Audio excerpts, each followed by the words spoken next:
out there is exactly the same as another person, and you know, the differences that they may have don't matter, and that they are there to support you. It's a really humbling experience, and god damn, I wish I could do it more, but I'm starting to realize that I'm really spread thin. I mean, especially because when I went to South by Southwest Gaming, I was hosting the gaming awards over there, and that was a cool experience, which I'll get to in just a second. But I was there alone, you know. I was there by myself. I didn't have Bob or Wade or Jack or Yamimash there, and it was so interesting to see it from that perspective, because I was totally alone and I was unsupported by anyone else, and it was just me out there, and I didn't have a panel or anything, but I was walking the convention floor, and I was meeting people, and I was saying hi to everyone, and I had people just screaming and crying, meeting me, and I was just like, no, don't cry, it's okay, I'm me, I'm real, I'm just a dude, I play games, I'm wearing pants right now, but that's okay. And you know, it was an interesting experience, because I didn't have anyone else there though with me to enjoy it with me, because you know, I had you guys, and you guys obviously were enjoying it with me, but there's something about having someone on the sidelines that I can look over and I can know that they're, you know, they understand and they nod in agreement or something, and you know, every time I looked over, I just saw the booths that I was blocking up, and they're like, are these people here for us, or what are you doing here? Are you gonna move along here? But it's so, you know, it's so weird to know that now that I'm back in LA, you know, I'm back with some good friends that I have now, you know, and I just wish that I could do more, you know. I've said that a lot, but, you know, I wish I could do more for you guys, and I wish I could do more for the world, and I wish I could do more for my friends, because my friends are I'm so lucky to have the coolest friends in the world who are willing to, god damn it. I'm sorry. I'm so lucky to have the coolest friends in the world that are so supportive of what I do, and the things that I appreciate in life, and the things that I want to do, and I'm just, you know, I'm honored because people look up to me, and all I'm trying to do is just get through this goddamn video, and all I'm trying to do is make people laugh, and that's all I've ever.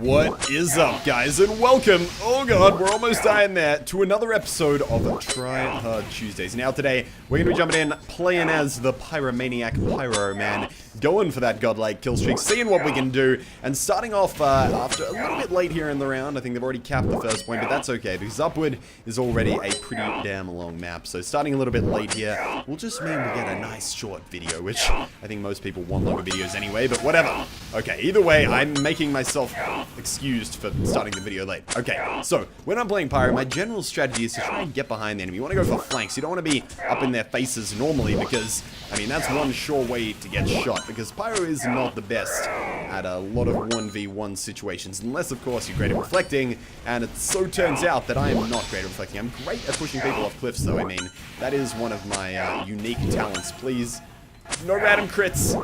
Why would medics heal me? They just heal each other. We're gonna push forward on this guy here. We're gonna get the kill. We're gonna avenge our medic friend.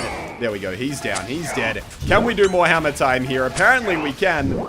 I need more hammer time. More hammer time. There we go. Oh my god, should we go on a hammer time streak? This could be the best godlike streak you've ever seen. Hammer time. Let's go. Let's go. Let's go. I need a crit. I need a crit. I just need a crit. There we go. Another crit. What is going on, baby? Okay, let's kill that guy. Don't even think about air blasting me off that cliff. I might air blast you off the cliff, though, so I've got an excuse for that. We're gonna run away. We're gonna run away. And should we go for more hammer time? Yes, we can! Oh my lord. I need to live. I need to live right now. This is the best thing that has ever happened. No! What a way to die. Getting butter knife down after a 12-man hammer streak. We were so close, but so far. I feel like this happens every single time we try and do a Try Hard Tuesday. Something awesome happens. We're so close to victory, and then just something goes wrong. Random crits. Here we go.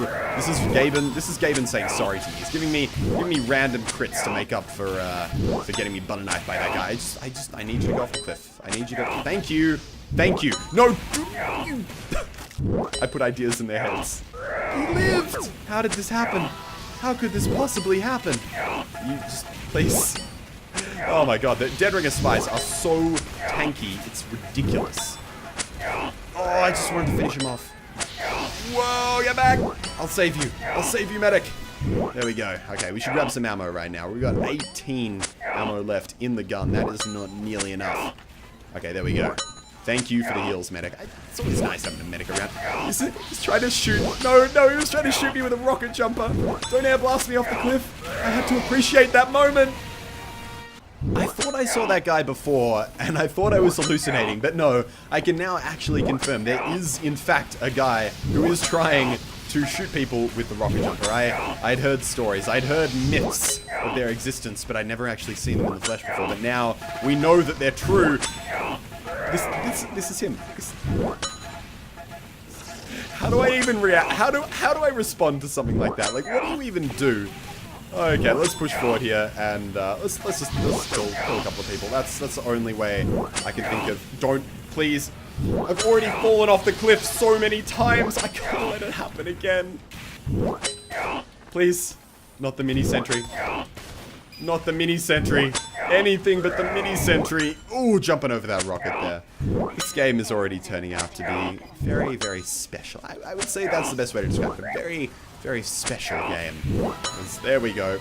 No, come on. Oh, well, at least you get the kill streak credit for taking out a Dead Ringer guy, so I'm okay with it. How are we on?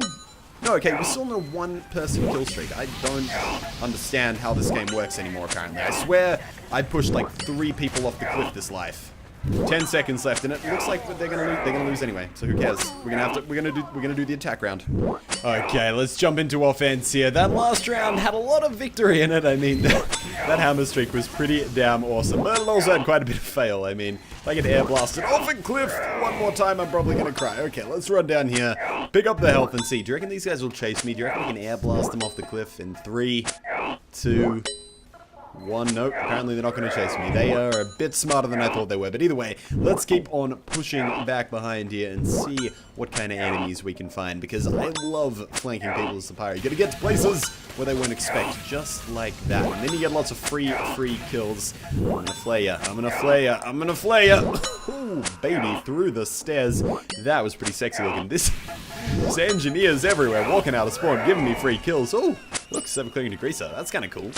So, in other news, let's wait outside the spawn and see if we can ambush this guy who is a little bit oblivious, just a little bit, and see, well, can we ambush another guy? I'm really afraid, like, 6 people are all going to respawn at the same time, and then we're all going to die together. Please? Okay, now we're leaving. Now we're leaving. They're going to catch on to this pretty damn soon. Okay, here we go. Engineer, I'm sorry, man. It's just your time.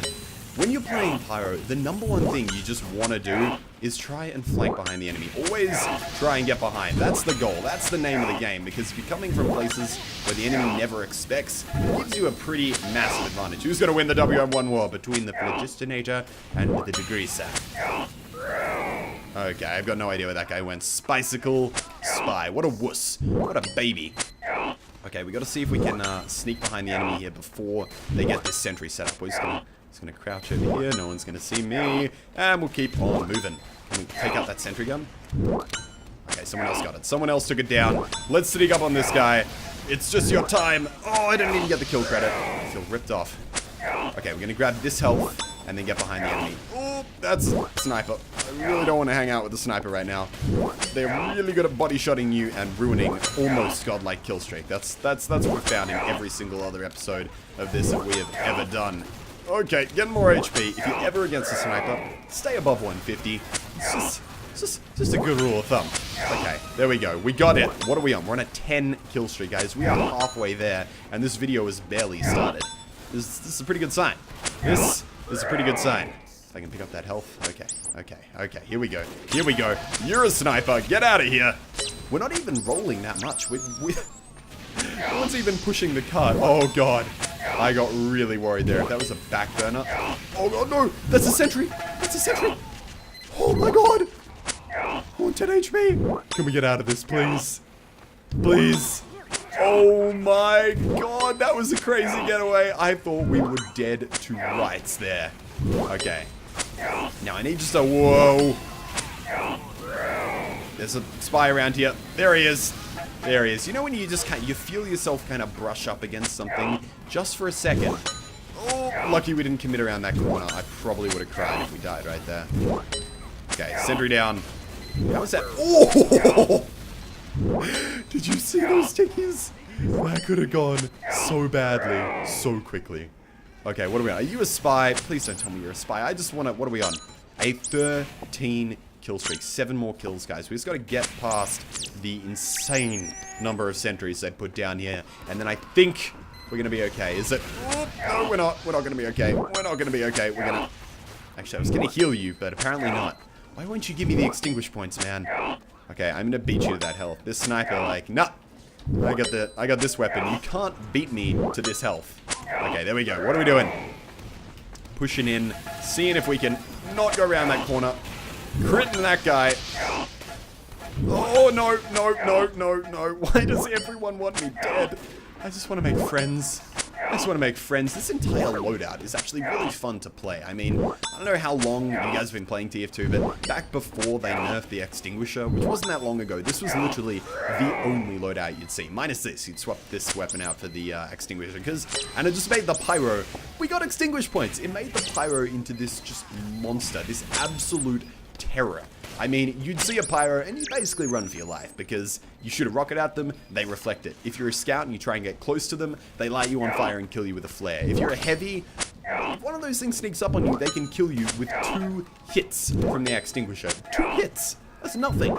You would just die, basically as soon as you even saw an enemy pyro. Okay, let's get in here, quickly blow up that thing. There we go. Okay, looks like we're finally pushing forward here. And might actually be able to move and get something done. Oh god, he's got crits. No! What? Oh my god. We're on like a 15 kill streak. I told you, it is the snipers. It is always the snipers that manage to ruin these videos. Oh wow, that was a really lucky dodge right there. Man, this entire video has just been one big shambles. Nothing has gone as it should. From going up against sentry turtling engineers to getting headshot while you're almost about to get that 20 kill streak. Butter knife by spies, random crit by a heavy, right as you go around the corner. Some days, things just don't go the way that you want them to. And I think that's just Gaben sending you a message saying, not today, my son. Not today. I mean, we had some really awesome stuff happen. I mean, that soldier trying to shoot us with a rocket jumper, I mean, that was pure gold. And going on that hammer streak, that was also pretty cool. But I think today, we just got to admit, it's not going to happen. Some days... you're on the ball, and some days it's just not meant to be. And today is definitely a day where it's just not meant to be. So we're going to finish this life off here. But thank you guys so much for watching. I hope you enjoyed. Maybe leave the video a like if you did. Tell me what loadout you'd like me to try in the next episode down in the comment section down below. And I will see you legends in the next one. Bye-bye.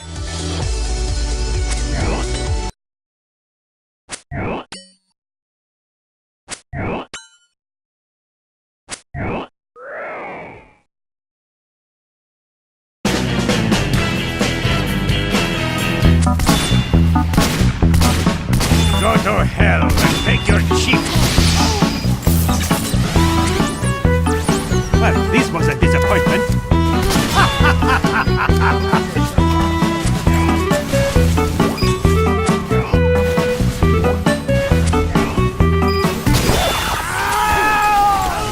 What the hell?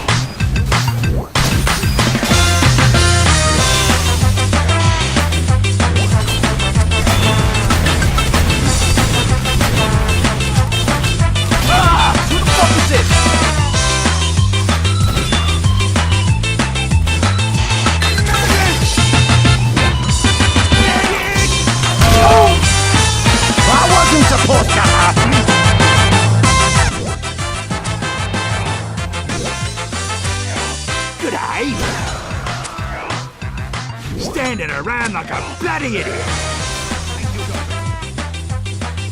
Let us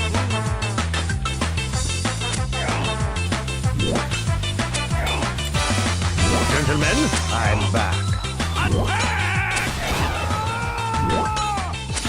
Wuss!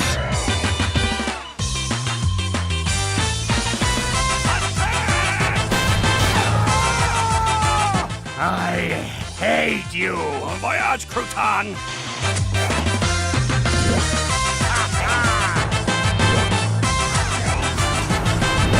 Hey! What just happened?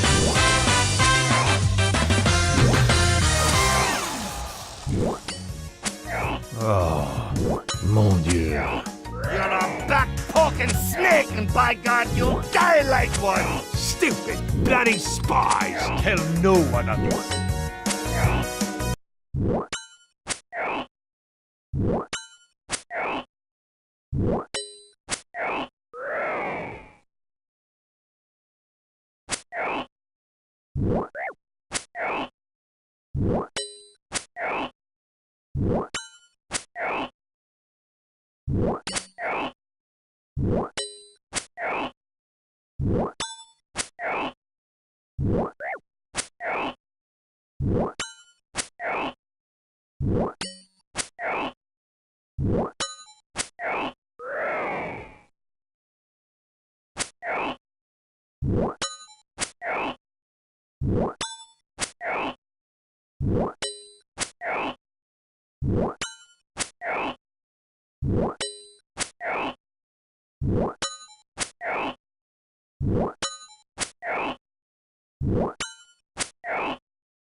Hello, you juice loose about this hoose. I'm Jim Sterling, and this is.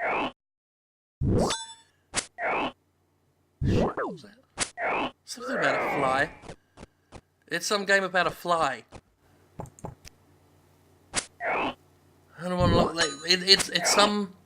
There's a fly. I know there's a fly. Kill the fly. You got to kill the fly. Look, we're gonna play it and kill it. Yeah, yeah. It's just loading, don't worry about it. It's coming. What's it called? Anyway, look, I came back home after a few years of... My house is empty and I have not seen my family for a lot. How my life became such? Many questions demand answers. My memories came flooding back to me. I remember how. Oh. What's that sound? Okay, well... Oh. Kill the fly. I think that might be what it's called.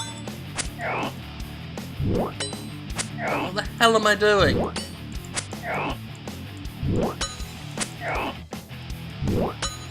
Oh, press M to turn... That doesn't help me. Turn off or on music.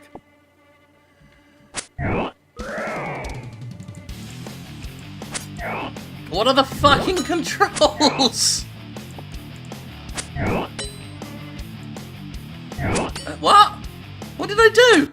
Why does that look like an ant? Not... What? Level 2. Office.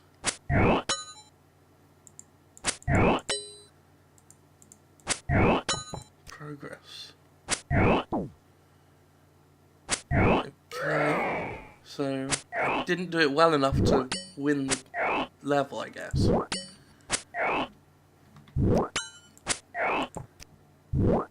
I don't know what's going on. Yeah.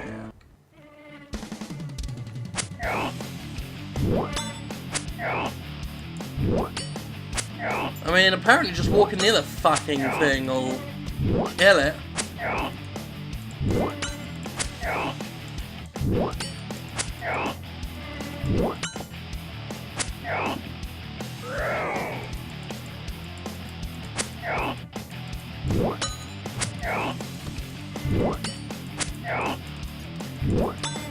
have very little to say about this.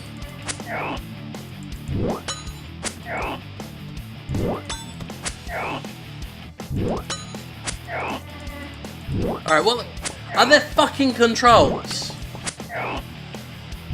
Jump, pick up, left mouse. I was clicking the left mouse button on stuff. I didn't pick up nothing.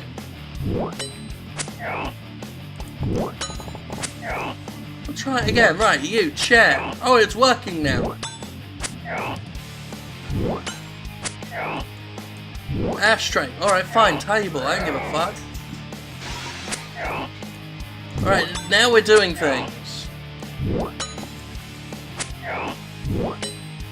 Well, it dropped. I didn't ask for this. Why is the cursor going behind the table? Jesus. Well, that was annoying. Television. No. Speaker. To be honest, this is just another one of those ha-ha, we know how to do physics in games jokes. I won't even call it a game.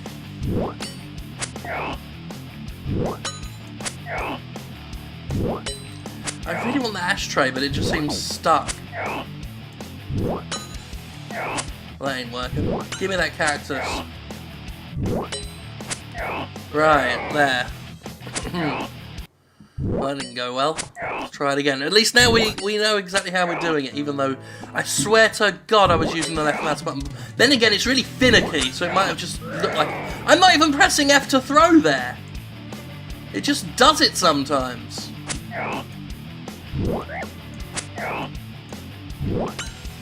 Jesus! The cursor goes behind objects, and then you can't use them.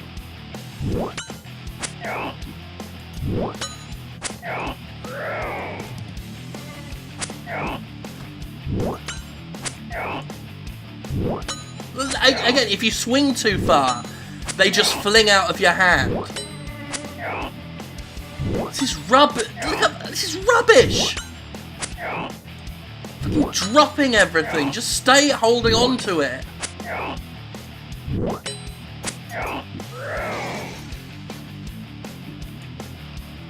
Fucking no! It's the cursor behind the thing. This isn't how a game is made.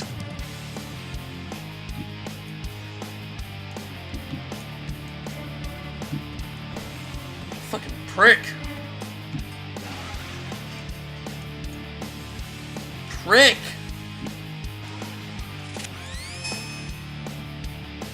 Where is that fucking wanker? Oh, I can barely move.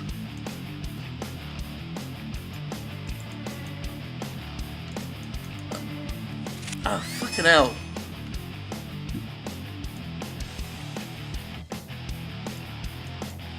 Look at that. You have to be in the exact right position, otherwise you just can't pick it up. Oh. Yeah, look. Behind the bar, too near the object to get it. What a load of shite. There. You have to be in that finicky position.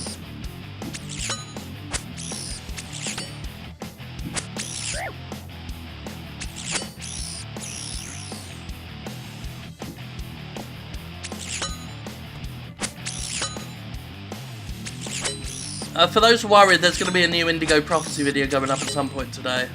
It's better than this shite. This is shit.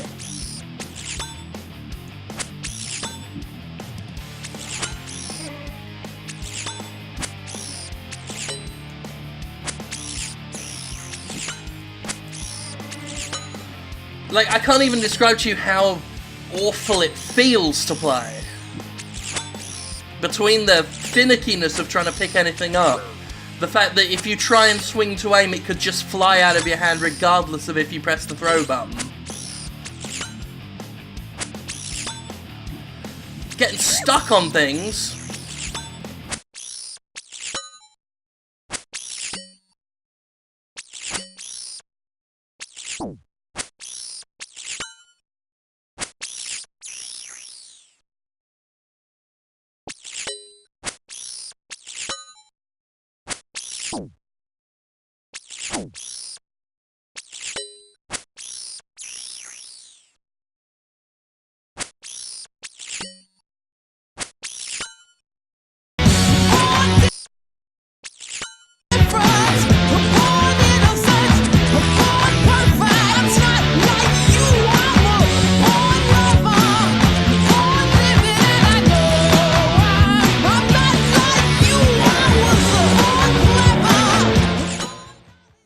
It's that time of the year where we pay dubious homage to the greatest sins belched from the puckered a-hole of this game industry. So without further ado, please sit back, relax and enjoy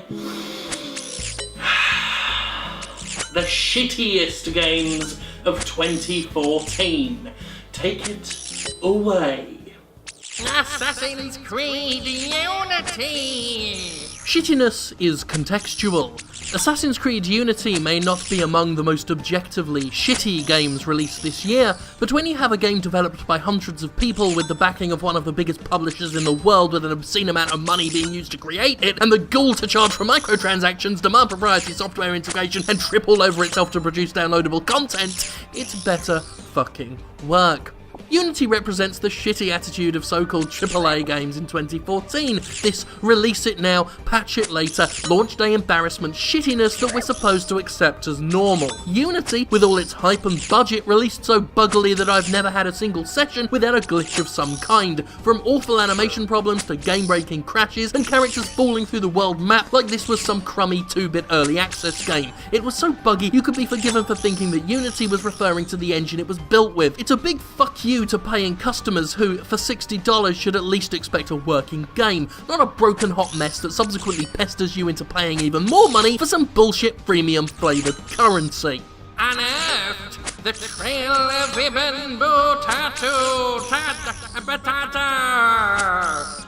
What happens if you cross Uncharted with a red raw cracked milky anus that squirts out piss and blood? You get Unearthed, the Trail of Ibn Battuta, one of the most shameless little copycats around. Its attempts to ape Naughty Dog only serve to highlight how crap it is. Visually ugly, mechanically uncomfortable, the fact it's pathetically short is its only saving grace. The third person climbing and shooting is cack-awful enough, but it's the long-winded and cringeworthy driving shit that slam dunks this thing into shitwheel territory. It's supposed to be an episode 1 in a series, but let's face it, if Ibn Battuta ever shows its miserable face again, the world would be surprised. Rambo, the video game! You know a game's gonna be something special when the video game is somewhere in its title. Rambo, the video game, is an on-rail shooter that takes us through Sylvester Stallone's wacky world and its pure and total dreck. The first level is deceptively fun, in a crap kind of way, but it gives way to entire levels that are nothing but QTEs, like a humorless and less interesting Dragon's Lair. Later shooter sections make the player feel sick, with a wildly swinging camera and a mandatory cover system that doesn't work half the time. Its production values are an utter embarrassment too. All the enemies look like mangled John C. Reilly clones, the audio seems poorly ripped from a VHS copy of First Blood, and the obligatory glitches are in abundance. Nothing that happens to John Rambo in the films can match the indignity and injury imposed upon him by the association with this awful clump of mangled trash. Air Control! One of the more famous examples of Steam's utter disregard for quality this year, Air Control, only avoids being lower in the list due to the fact it's at least hilarious in its sheer fuck-uppery. It's an exercise in incoherent anarchy, swapping from half-baked Flappy Bird clone to half-baked first-person thing at the drop of a hat. Unity store assets are just thrown into a vaguely airplane-themed environment, often with no actual player objectives, and sometimes quitting to the main menu to try another game menu will cause the entire thing to freeze and crash. It was so bad, it's not actually available on Steam anymore, but the North remembers, and we must not forget that this dreck, this joke of a game, managed to get on Steam no bother, while better games struggle to get a look in. The mutant beast that is this game is funny in how weird it is, but ultimately depressing when you consider how little effort went into it and how it could be shit up onto a once prestigious storefront. The Slaughtering Grounds! Alright, let's keep this one impersonal. The Slaughtering Grounds is a first-person shooter cobbled together from basic game assets purchased from a storefront, unchanged in any way, and thrown into a big map. The developers were not skilled enough to make actual levels with beginnings, middles, or ends, so instead a barely numerate clock counts down to roughly 15 minutes and then you're tossed into a new map. When you die, you keep all your current ammo and are just thrown back into the map, because, again, the developers don't know how to make an actual game. This is almost the bare minimum of what a first-person shooter can do and still call itself a first-person shooter. And the music, the few seconds of oral trash that loops and loops and loops and loops and loops and Haunted house, cryptic graves. Atari exists only to exploit the goodwill earned by ancient intellectual property now, and that truth was hammered home by Haunted House Cryptic Graves. This alleged remake of the classic Haunted House is so archaic in terms of sound quality and graphics that I genuinely thought it was a straight port of a 90s title. Nope.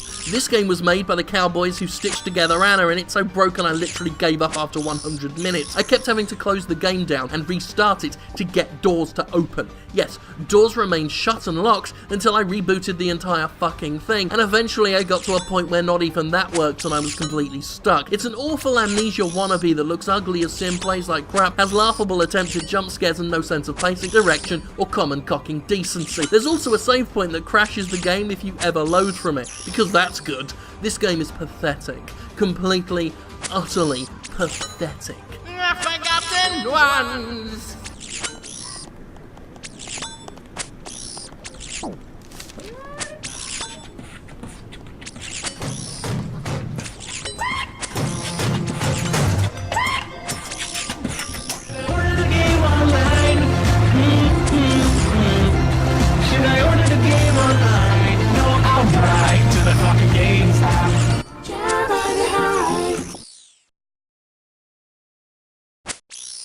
I think that says everything that needs to be said about the Forgotten Ones. Sonic Boom! The rise of lyric! Sonic Boom taught me to hate. I thought I hated before Sonic Boom's existence, but I realised that was a child's daydream of loathing. No, real hatred, the genuine, seething fury that no human should experience, can only be gleaned by this visually dismal, artistically bankrupt, structurally fractured pile of shit. Sega's final insult, Sonic Boom, is a reminder that we're all going to fucking die, and that nothing we've ever done, said, or thought has ever fucking mattered. We all deserve to die, because collectively, as a species, we let Sonic Boom happen. We let this exploitative, disrespectful insult loose into the world. We could have stopped it, and we just let it happen. So fuck Sonic Boom, but more importantly, fuck us all. Dark Shadows, Army of Evil! Dark Shadows is literally unbelievably terrible. Mere words cannot describe the fucked up problems with this one. Its intro tutorial can last hours, not because it's hard, but because it genuinely hides things from its player, obscuring items in such a way as to say, fuck you. You have to consult walkthroughs and shit to get through the tutorial, because it's not made up of puzzles, it's made up of the developer saying, guess what I'm thinking. And you can't guess, because rational adult minds did not create this misshapen train wreck. This was drudged up from the diseased, pulsating, leaking brains of the broken and the damned. And look at it. Just look at it. It has an MSRP of $10. They want actual 10 cash, cash $10 for this. Why? How? Look at it. Dungeon Keeper Mobile! A game so vile that even EA called it a shame. Dungeon Keeper Mobile is perhaps the perfect snapshot of what AAA publishers actually think of their customers. It's bad enough that this freemium mobile trash is one of the worst examples of its kind, obscenely wasting the player's time in an effort to psychologically batter them into spending cash, but dragging the name of Dungeon Keeper through the mud in order to make a quick buck is utterly, unforgivably despicable. It took me more than 2 days to dig out a 4x4 room, so extreme was EA Mythic's lust for Farmville-style money grubbing. There is no actual gameplay in this game. Very much like Final Fantasy All the Bravest, it exists solely to perpetuate its own crap economy, to give you the illusion of progress so so you'll buy more Monopoly money. This is the exact kind of game lauded by jerk dicks who use terms like whales when talking about customers. One of the worst examples of a cancer that is eroding the market and has already destroyed the credibility of the once promising mobile gaming sector. This is a reckless game, a short-sighted disease that is here to just rake in the cash it can at the expense of consumer confidence and long-term trust. It's a fucking blight. It's a cliche to say something is everything wrong with video games, but this right here, without hyperbole, is it. This is truly everything wrong with video games. Indefensible, grotesque, the shittiest. How dare you, EA, says I. How dare you. 2014 was a shit year. This is the most difficult shittiest list I've had to come up with, just passing it all down. We avoided early access games because, well, if they ever do come out, that'll be content for that year, but even then, it was still difficult to get it down from the 10 billion shite games just to the 10. But I think we managed it, and I think every single one of our winners is highly deserving, and so congratulations to them. I'm Jim Sterling, and thank God for me.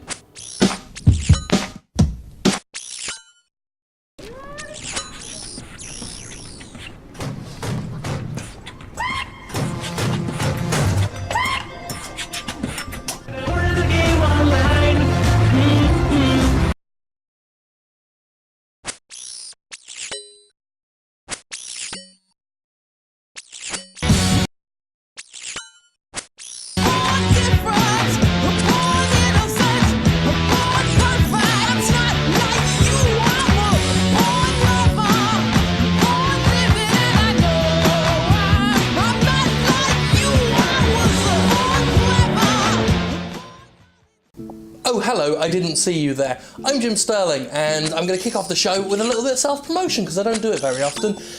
Welcome to the show.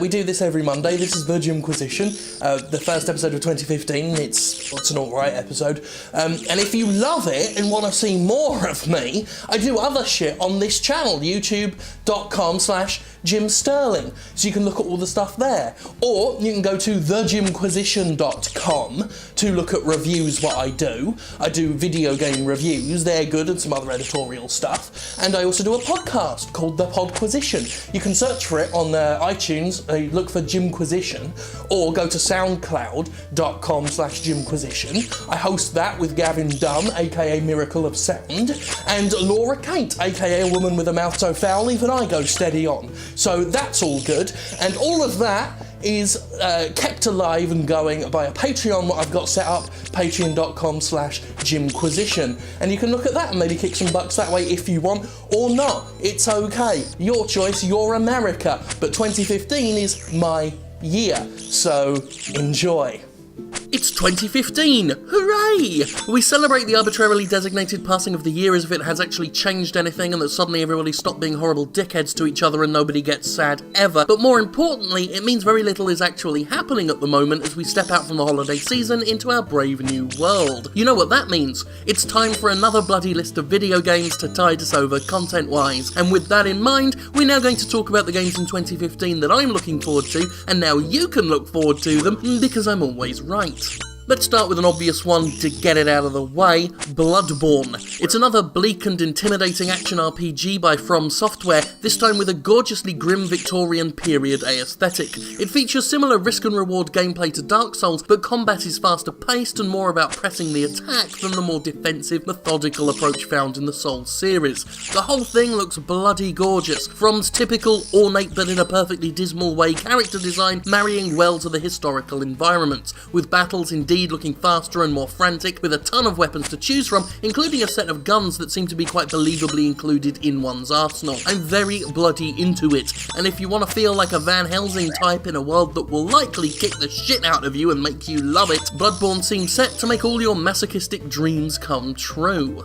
Grim Fandango is one of my greatest regrets. Being a particularly poor child, and with my granddad being the only one in the family who had a computer worth a shit back then, I never got to play this classic LucasArts game back in the day. It has forever been consigned to my I must play that one day list, which I'd have done by now if it had appeared on fucking GOG.com before now. At any rate, the closest I got to Grim Fandango was staring lovingly at screenshots of it in gaming magazines back in them days, which is why I'm incredibly excited about Grim Fandango Remastered, slated for PS4 and PS Vita. I am intentionally keeping myself as in the dark about this as possible so I can finally experience this bloody thing as fresh as I can for the first time ever. I know, of course, that it's considered very special, and the character design is something I've loved for, well, years now. I'll be playing this one for young me though, just like I spend my adulthood buying old fucking toys that I used to want because I'm a weird, pathetic old freak like that.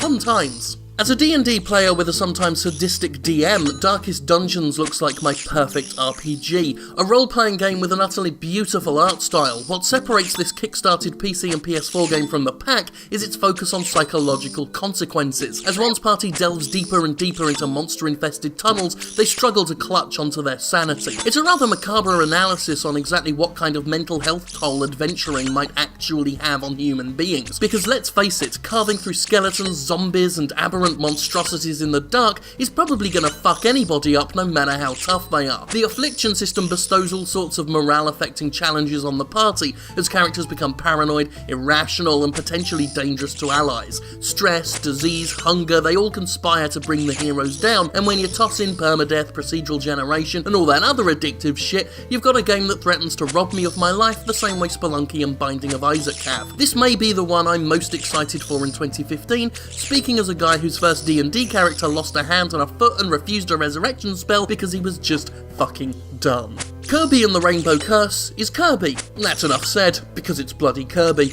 But if I had to say more, I'd explain that this is a Wii U follow-up to the beloved but not widely appreciated DS title Kirby Canvas Curse. Using the gamepad's touchscreen, you draw a little rainbow platform in any direction as a spherical Kirby rolls along the paths you create. Kirby games always charm the pants off me, and Rainbow Curse is set to continue that trend, being all bright and colourful, and you can do loop-de-loops and you're pink and adorable, and yes please. I am expecting a laid-back experience that focuses on just having a really nice time, and amidst all the violence and darkness I'll surely be enjoying in 2015, I can always use more brightly coloured niceness to break it all up. I was a bit iffy on The Witcher 2. I thought it was alright, but I found its design questionable in places. Obviously, this means people popularly think I hate everything about it and want to see The Witcher as a series burned into oblivion. That's not actually true. There's a lot about Witcher 2 I enjoyed when I played it, and I liked the first game greatly, so Witcher 3 Wild Hunt, as fantastically promising as it is easily on my list of most anticipated 2015 releases. The Witcher's world is charming as it is shameless and gritty, and Wild Hunt looks gorgeous, engrossing, and suitably deep and action-packed. CD Projekt Red is one of the few game companies I tend to put squarely in the one of the good guys camp, as they care deeply about treating their customers with respect, and their approach to DRM, DLC, and game content are basically everything the Jimquisition has argued in favour of. Even if it's not as brilliant as I hope, it'll likely still absorb hours upon hours of my time just like the previous ones, and I won't find myself too upset about that at all. This is going to be the hitting shit with a sword in a big map experience du jour in 2015, and I am most certainly along for the ride. By the way, YouTubers, you've probably already typed your angry comments in the replies, but I'm not going to start every episode by talking about my Patreon or the other stuff. I barely do it, so I'm doing a bit of self-promotion before you complain about how there's ads at the beginning of every episode now. No, there aren't gonna be, because I'm Jim fucking Sterling's son, and that's my promise to you. And 2015, indeed, will be the year of the Sterling. So prepare yourselves, one and all, to thank God for me for the next 365 days. Unless it's a leap year, I've not checked.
Today we're going to be doing an episode about shitty behaviour from independent developers, and I should point out, not all indie devs. In fact, this episode should come with a caveat to begin with, where I echo the sentiments of developers like Ashton Reyes, who, in response to some of this behaviour we're going to talk about, pointed out that this just makes everybody look bad. So, independent developers who feel like this is going to make them look bad, I sympathise with you, because screw the behaviour that we're going to be talking about. It's ironic, really, that we consider AAA companies inherently corrupt. Think of them as the ones who would try to silence honest criticism. But I can safely say that outside of one or two examples, big publishers are nowhere near as bad about it as indie devs can be. I've had some run-ins with big publishers, most notably those whiny crybabies at Konami, but it's the indie dev that can be the most awkward and difficult when it comes to dealing with criticism of its product. This is especially true these days, where amateur devs have more opportunities than ever to get their games in front of a big audience, but lack the experience or PR skills required to deal with them. Say what you will about big companies, and I do regularly with pleasure, but at least they have advisors keeping their stupidest behaviours under control. EA never harassed my co-workers over the phone for a bad review. Dark Energy Digital did. Activision has never called a journalist a troll for asking honest questions about potentially misleading material, but that's what West Games called Eric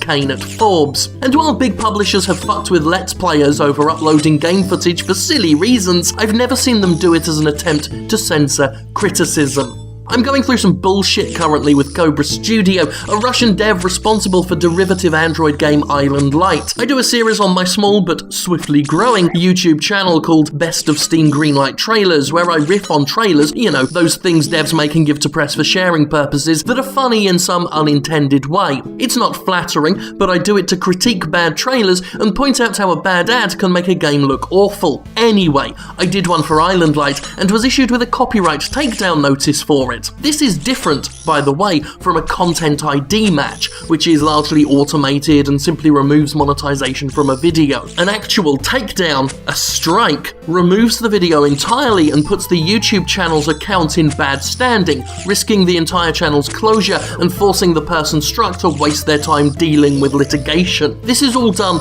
without the channel getting to defend itself first. That has to come after.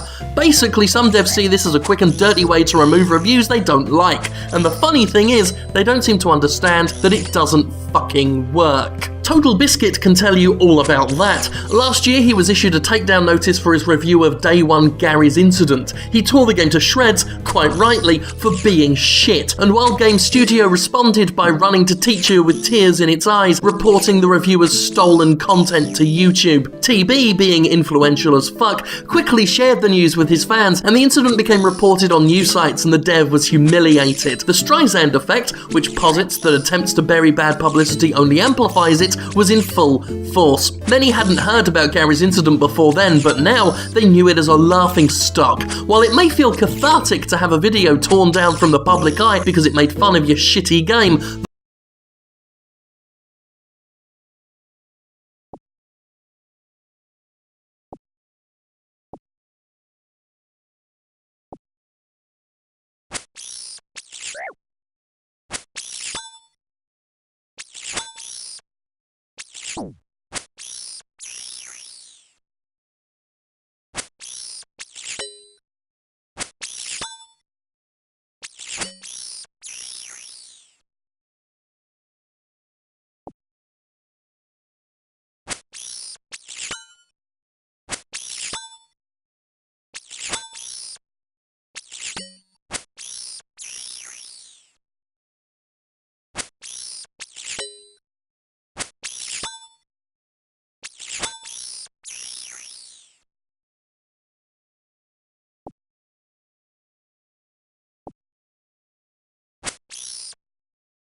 The long-term effect so far has only ever proven to be bad for the dev, who only gets negative publicity that does not translate into game sales, something else Total Biscuit can tell ya. And devs don't fucking learn. After day one, a second dev tried to pull that shit with developer Fun Creators taking down Biscuit's review of Guise of the Wolf. Can you guess what happened?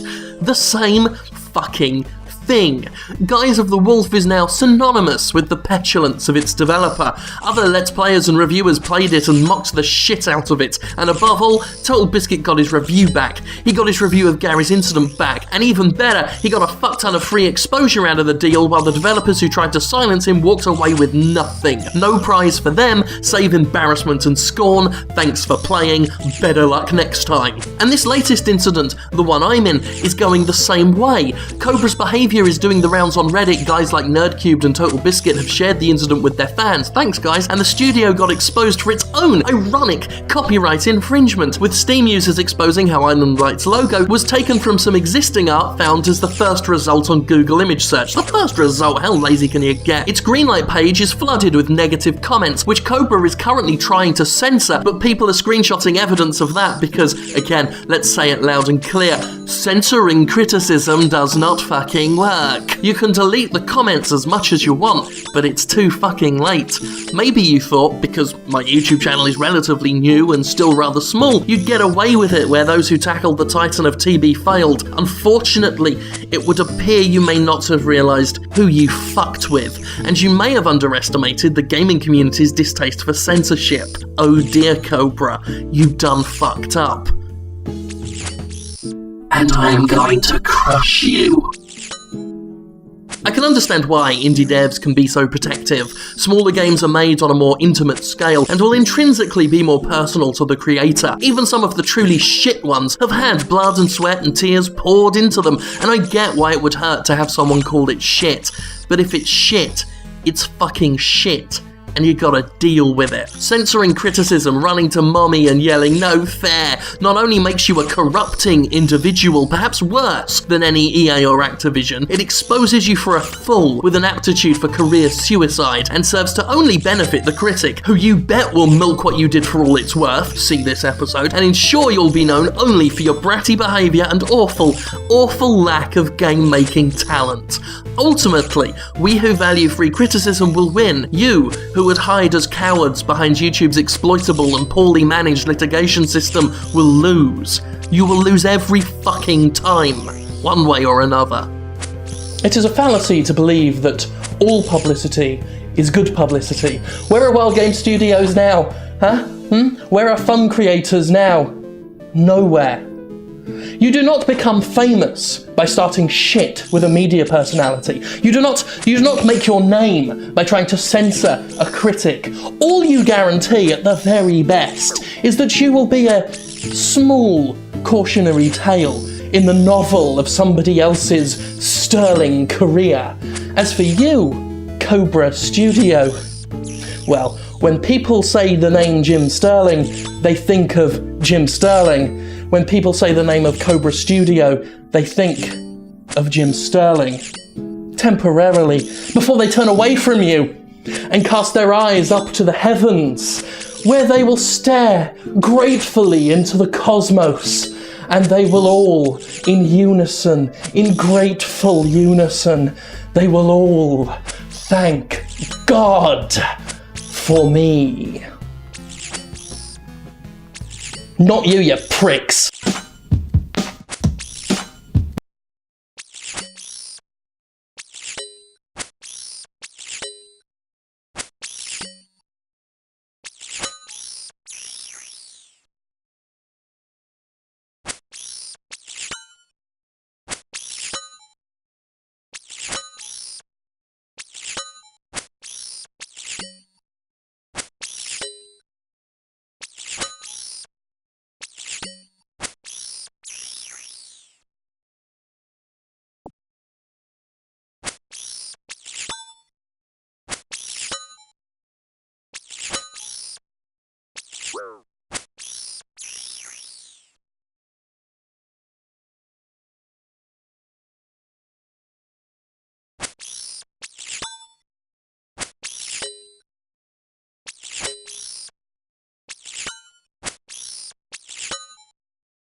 This on a Tuesday. Jimquisition went up yesterday for me, even though this will go up Monday normal time. If anything massive happened on Wednesday, Thursday, Friday, Saturday or Sunday, and you're wondering why I've not covered it, that's why. It's okay though, because we're going to talk about a little game called Air Control, and you're really going to want to know about this one. Say hello to Air Control, the hottest new game on Steam. If by hot we mean a total load of shitting bollocks. If you thought Earth Year 2066 was bad, it's got nothing on this, and the tale of consumer contempt that comes along with it. From the first glance you can already see how bad this is, but it gets worse. It comes with all the usual trappings: copyright infringement with assets and music taken without credit, assets taken from FPS Maker and Unity and thrown into the game without any alterations. There are multiple game modes, but if you want to go from one mode to another, you have to quit the game entirely, otherwise it will freeze and need closing from Task Manager. The game is so broken, it tells you in what passes for a tutorial. It's a bit of writing on a wall what you need to do to try and fix graphical glitches, because the dev couldn't be bothered to solve the problem itself. Multiple levels are nothing but Flappy Bird clones. If you die in the plane sections, you have to quit the entire game because restarting doesn't work, and attempting to go to the main menu will lead to a crash. And the real punchline, the real kicker here, this is not early access like 2066 was. This is not even a greenlight game like Guise of the Wolf. This piece of shit, this vile, unbelievable, diabolical excuse of interactive refuse is being sold directly on the Steam store page for $5.99. This game, which looks like MS Paint had sex with a dead man's dick and balls, which inevitably crashes and simply doesn't work, and is full of other people's work, is being sold as a finished product, pushing down other games. Fuck's sake, the game steals audio from Delta Airlines' safety videos. And of course it's being sold online, why wouldn't it? Unrepresentative screenshots are a thing. Killjoy claims it's a flight sim on the storefront, but when called out on this lie, the developer pretends it never said it was a sim, even though it clearly did. Here's the evidence, look at it. On the subject of copyright infringement, Killjoy claimed it fixed the issues, but the game itself is unchanged. All the dev did was remove screenshots containing the evidence of infringement. The game has it all intact. The developer is running its Steam community hub like a tin pot dictatorship. Anybody posting my YouTube videos on the game, for example, quickly have their posts deleted and may even be banned outright. Those posting positive reviews for the game are on the dev's friends list, obviously. The developer Killjoy Games is flagrantly abusing its position, mocking anybody saying the game doesn't run by claiming their PCs aren't powerful enough to handle it. To handle this. Look at it. The developer's lies run deep and are many, and it is spending all its time censoring or banning anybody speaking up about them. Killjoy has a repeated history of trying to revise, well, history, even in the face of contrary evidence. Links to negative coverage are removed. People wanting their money back are ignored. Steam?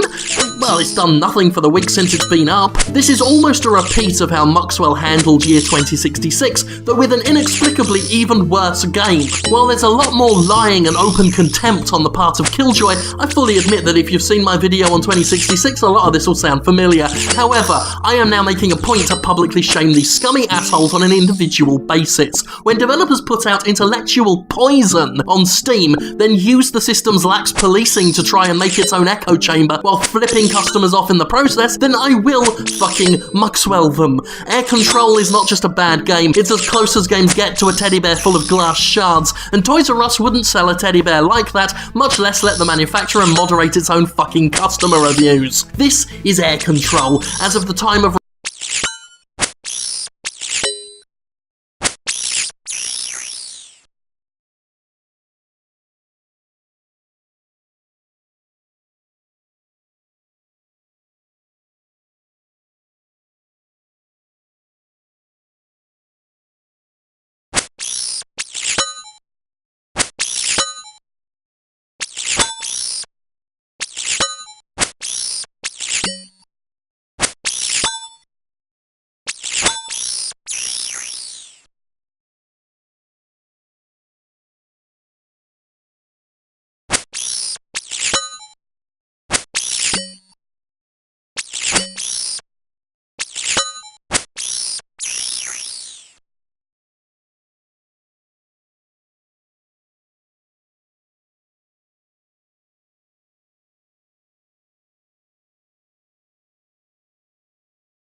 recording it's on Steam being sold as a finished professional product. Its developer is an inveterate liar, and while some want to believe it's an elaborate Kaufman-esque satire of how easy it is to get shit on Steam, that doesn't change the fact it's being sold for actual money. As a parody, this could almost be funny. The game's certainly fucking demented enough to produce gasps of vaguely amused shock, but there's a line between satire and mimicry, and if you sell your satire on Steam, you're just being the thing you're making fun of, and that makes you a hypocrite. That's even if we believe that narrative, which I feel is just a case of naivete. No, more likely the person behind Air Control is a liar and a thief, an abuser of a system which requires trust in order to operate successfully. The product breaks laws and crosses ethical bounds, while the developer sits back and tries to cash in as much as it can before it's inevitably shut down. I am recording this earlier in the week than I usually do. By the time this goes up, Valve may have stepped in to remove the game. It may not have yet. It will, though. Clearly it will. Either way, this can't keep happening. I've been told Steam doesn't need quality control, but when Steam steps in to remove Earth Year 2066, that is quality control. It's just quality control that happens after the fact, later than it fucking should. And this situation is even worse than Year 2066 because it doesn't even carry the vague caveats that at least early access games can hide behind. This is fucked up. This is fucked up beyond common sense. I can say, without hyperbole, that Air Control is an absolute cancer, and Steam is getting riddled with it.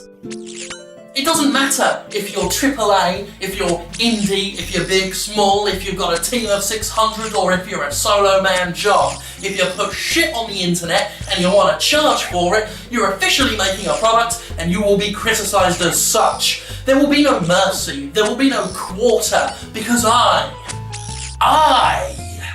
am a video game reviewer on the internet. And for you, oh, for you, I shall not weep. Thank God for me.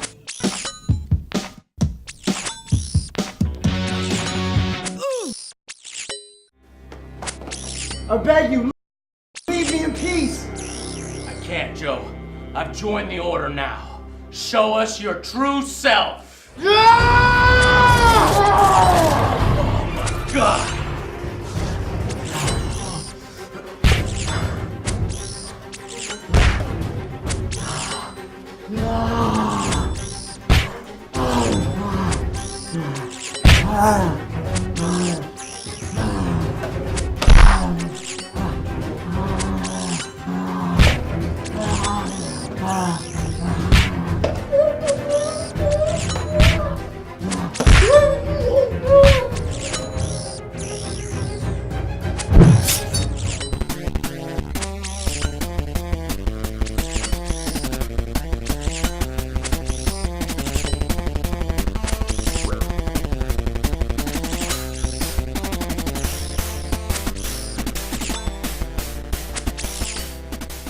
They should have renamed this game The Order Prologue and reduced its price by half. Because that's exactly what this is, if we're being honest. A preview, a fucking $60 teaser to a much better and more full story in the inevitable sequel that it clearly doesn't even earn here. Yet it thinks it does by judging by that ending, which is insulting, leaving so many goddamn hanging threads. It's criminal and wholly unsatisfying. Oh my God, wasn't that 6 to 7 hour QTE laden cover-based shooter amazing? It's so good, we are leaving it completely open because franchise. Oh, what's that? You want a complete story? Well, fuck you, wait for the sequel.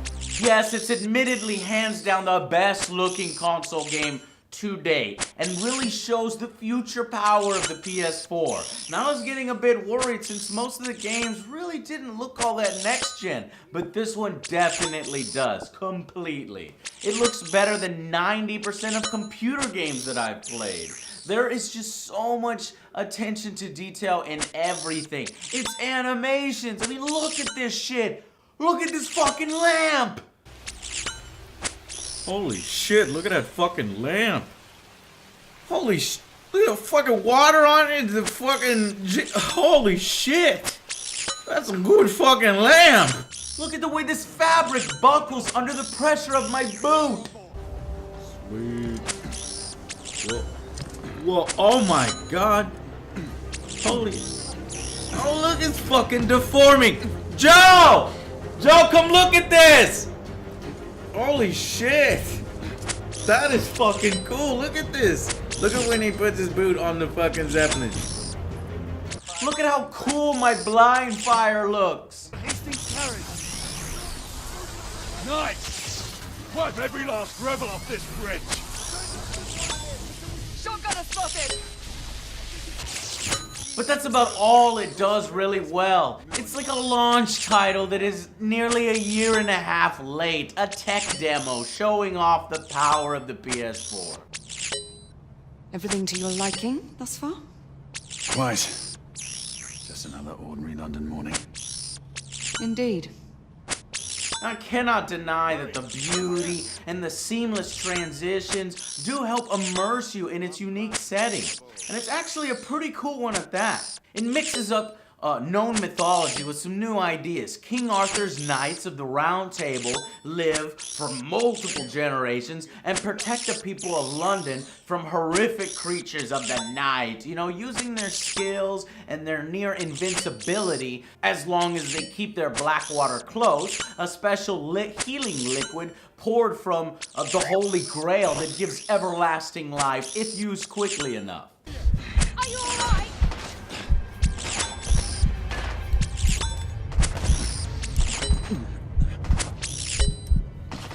Damn, boy! I need to get me a swig of that. It also helps that the game is bolstered by a fantastic soundtrack, great sounding special effects, and excellent voice acting from all of its characters. Skill, love. I must admit, you do move fast for a man of your age. And I cares to be reminded of his decrepitude by a fair damsel. My lord, this damsel would never be so callous as to do such a thing. Sure is he. Would you ever?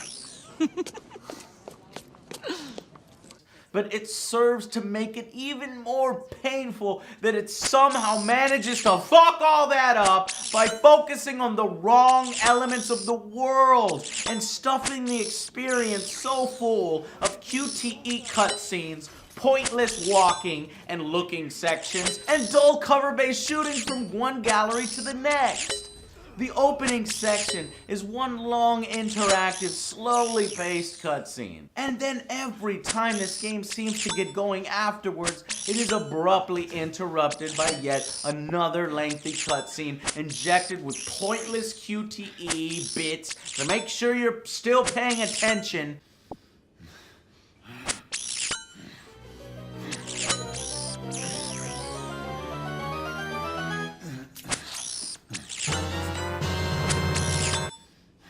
I absolutely loathe pointless QTE. I think perhaps 2 hours are just cinematics, which I'd normally be grateful for. But in a 6-hour game, that's a third of the time spent watching the thing when I want to be playing. The Order is so obsessed with being a movie that it even puts pointless black bars at the top and bottom and applies a film grain effect, which probably does more to hurt its amazing visuals than it helps it.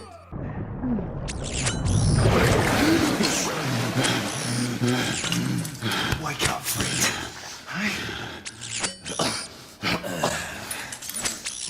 About giving up on the ghost there, didn't we? Fancying up a rant? Then consider that the other third of the game is taken up by walking and looking sections where you're taking in the scenic views. Yes, your game looks amazing. But clearly, there's not much to this. There's nothing to explore in this very linear adventure. Especially when half of the things I pick up have no goddamn purpose to them. It's padding, it's filler. Why let me look at the backs of things or rotate them around to investigate them if they never fucking have anything relevant or interesting to show off on them?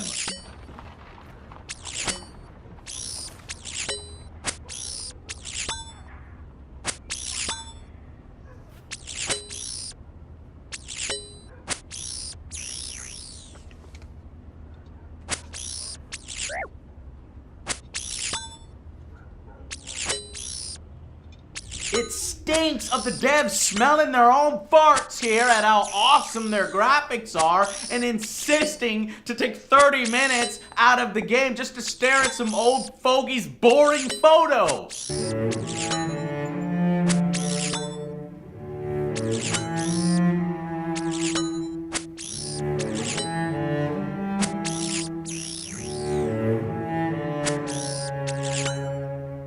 If these were like Tomb Raider's relic investigations, you know, I'd understand. But they're not, okay? They're just questionable inclusions. Sort of like how instead of doing battle with creatures of the night from horror stories, you know, as we assumed the Order would actually be doing, no, we're pulling guard duty for some powerful rich jackass. Galahad will deal with this in due time.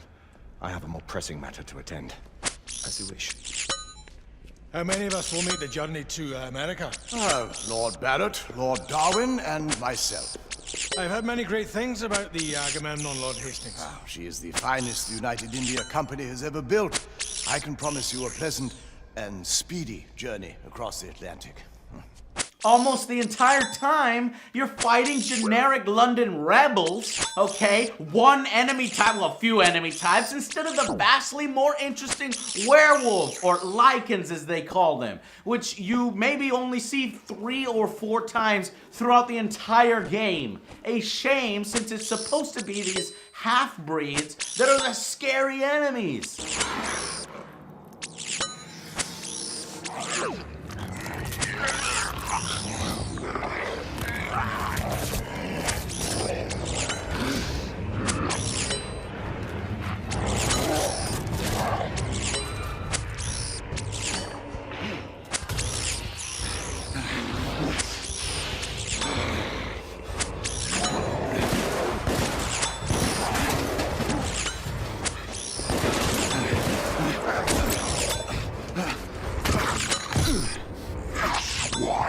But they are hilariously easy. Perhaps the easiest dummies in the fucking game.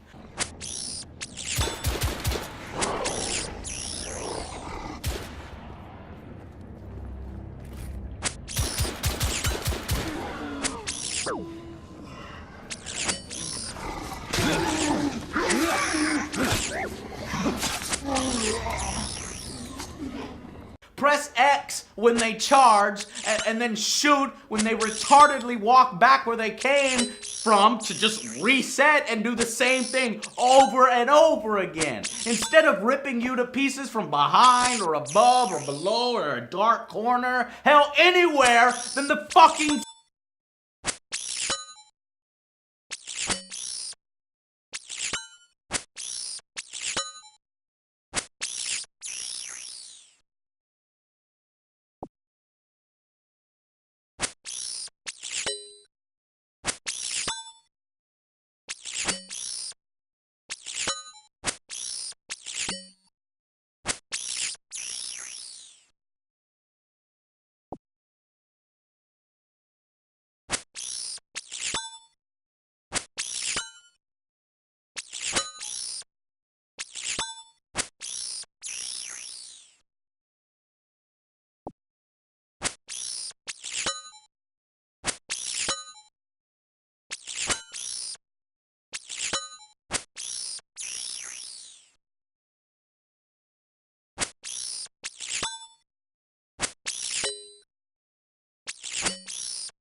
Same place over and over. Look. All right. Watch this. Check this out. Okay, here he comes. He's gonna charge. Alley-oop.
and he's gonna go right back. And you shoot his ass. He's gonna hide, and he's gonna go. He's just gonna stand there. He's gonna go alley-oop, and whoop it right.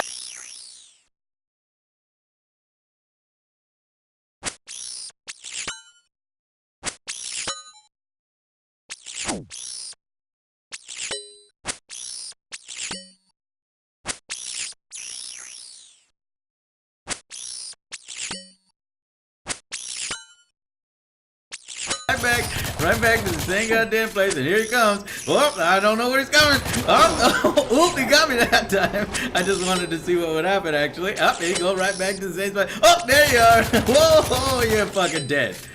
God damn this game. And this isn't the extent of how dumb the AI gets either, okay? AI partners are entirely useless. I've never actually...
seen them record a single kill in my playthrough.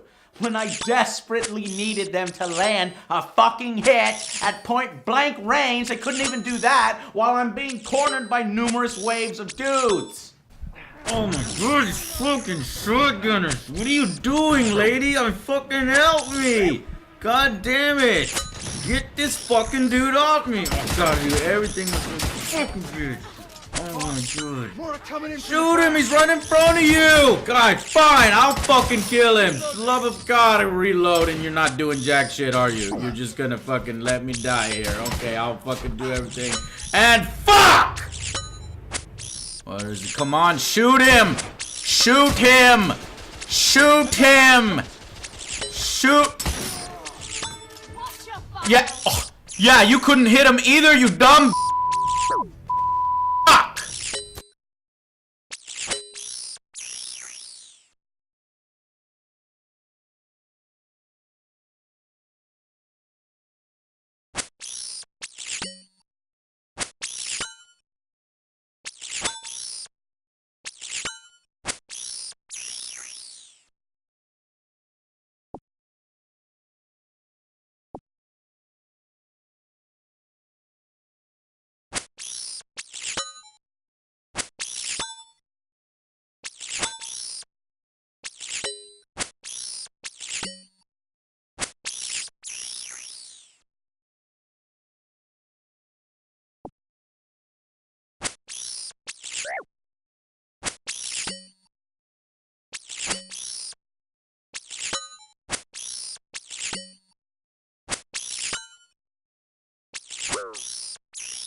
Whoa.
Hello friends,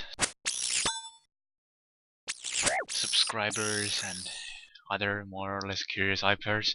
It's As It's Soul here again, and on this one I wanted to talk to you a little bit about some of the future mining updates and also my RuneScape year 2014. And to start with the mining updates. Well, I know I'm in minority in this one, but in my personal opinion, I think the only update that mining needs in our old school RuneScape is the standardizing fast spawn rates to most of the worlds. And this would basically mean that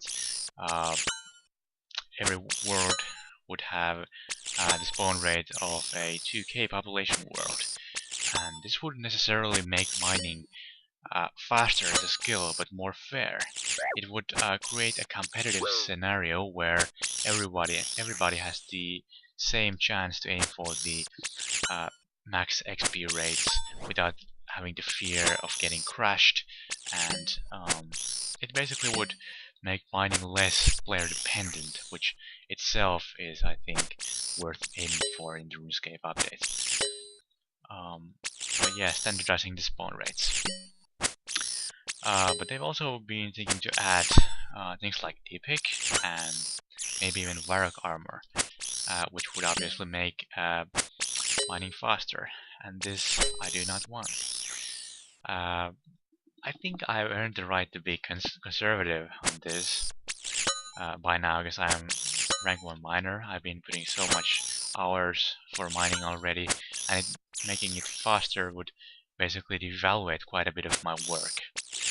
And yes, I know that I should have known this before choosing to go for 200 million in the first place, but it just makes me feel so bad, especially when people hype about how stupid skill mining is, and it has to be made faster. And like, people can train rune crafting, they can train construction, but they somehow seem to struggle with mining. I find it very tedious, too tedious, and too annoying, and they bash it. So that kind of breaks my heart.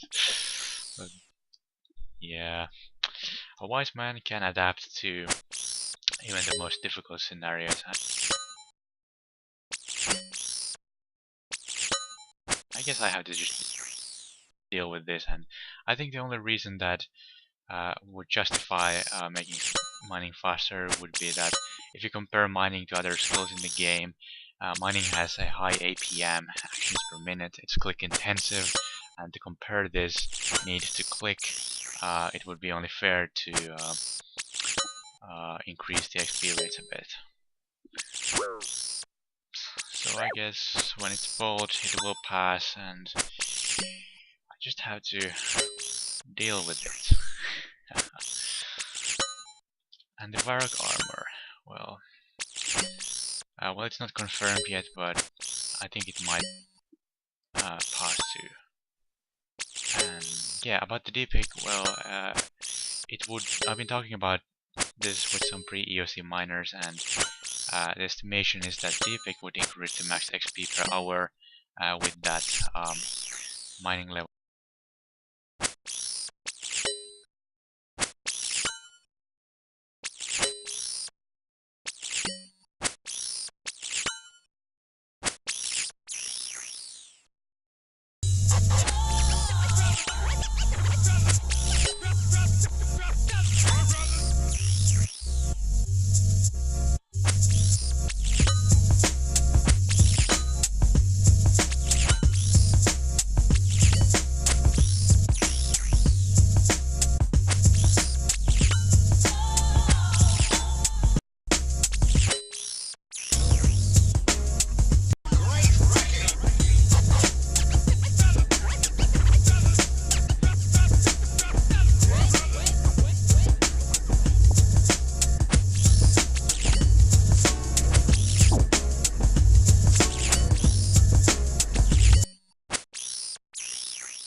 He failed into peer review. Robot number 24, he died before he hit the floor. Robot number 25, he never made it out alive. And robot number 29 died on the assembly line. You want to live, don't hold your breath. This isn't life, it's living death. But not to fear, we're most humane. You'll never be yourself again. Robot number 44, he couldn't take it anymore. Robot number 46, the mechanic simply couldn't fix.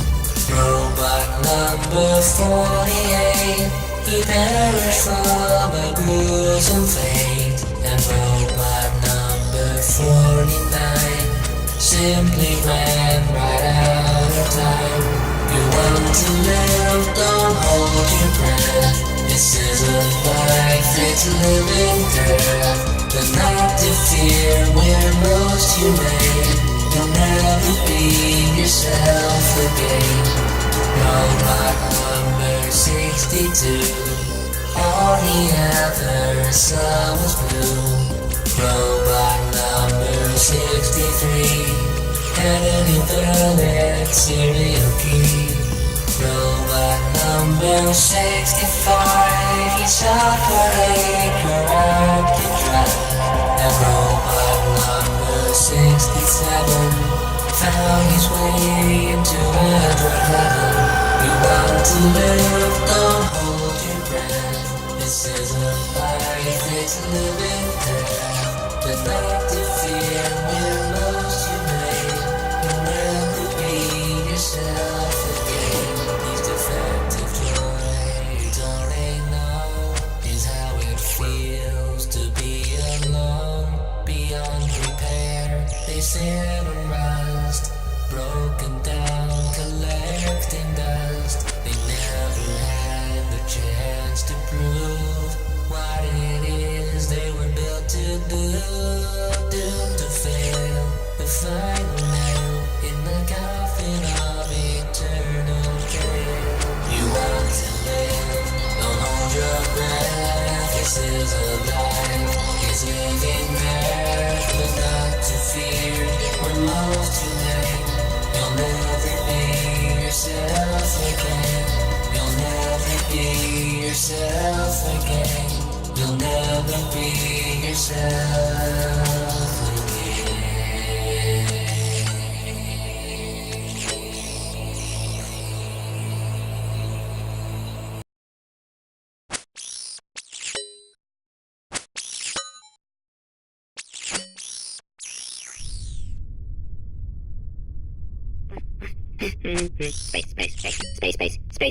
Space, comet stars, galaxies, Orion. There's a star.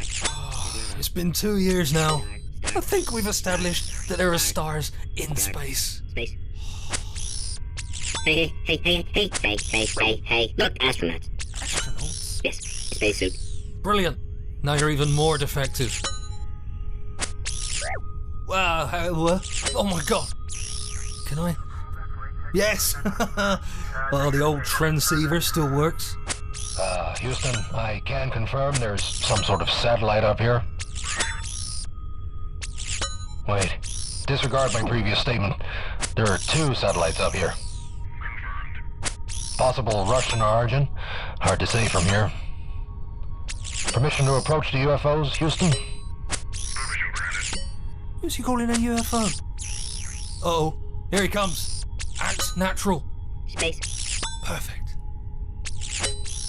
Okay, Houston, I can't tell if it's active or not. It appears to be some sort of camera, optic, or some... Hello. Ah! What's your status, RX-10? I'm fine, copy. The satellite just spoke. About bloody time someone showed up to save us. What's it been? 2 years? My name's Wheatley, by the way, not Houston. This is, What is your name, anyway? Big Dipper. Right. So, are we going back to Earth or what? What are you? Stars. Cores? Not stars? Definitely not stars. Houston, do I have permission to retrieve these cores for further examination? Yeah, okay.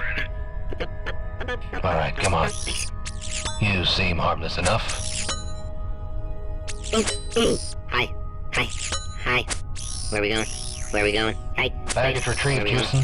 Where are we going? Do you read me, Soyuz? Where are we going? I can't believe it. We're finally going home.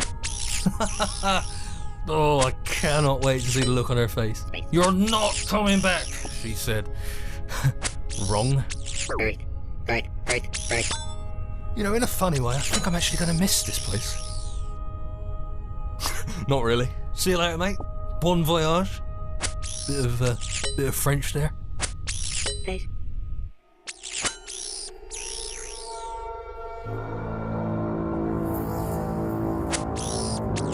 Attention! A package has arrived and will be delivered to the central core chamber. Surprise! Hey. Come on, admit it. You missed me, really, didn't you? No.